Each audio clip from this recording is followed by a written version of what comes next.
Despite what you may have heard, Easter isn't named after a pagan goddess. There are two versions of this theory.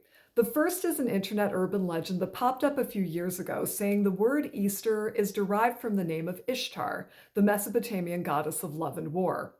This is what's called a folk etymology, where the people who use a word don't know its real origin, so they make up a creation story that seems plausible to them.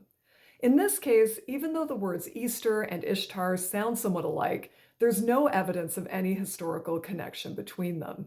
The English word Easter was coined hundreds of years after the time and thousands of miles away from the place where Ishtar was worshipped.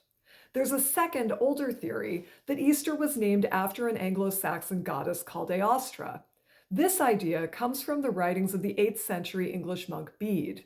According to Bede, the Anglo-Saxons called the month of April Eoster after a goddess named Eostre, whom they celebrated during that month.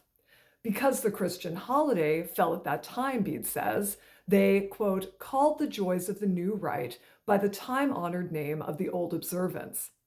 There are two problems with using this as evidence that Easter is named after a pagan goddess.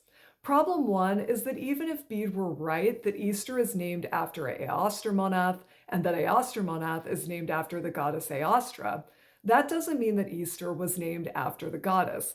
That would be the same as saying that Good Friday was named after the Norse goddess Frigg, because the English word Friday derives from the name Frigg.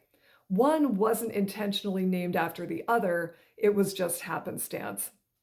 Problem two is that Bede's book, The Reckoning of Time, is our only evidence that there ever was an Anglo-Saxon goddess named Eostre.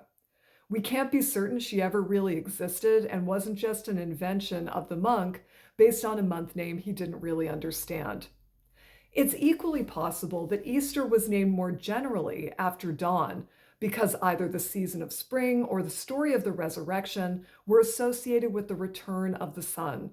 The root of Easter, Eostre, and Eostermonath are ultimately the Old English word eos, east, the direction where the sun rises.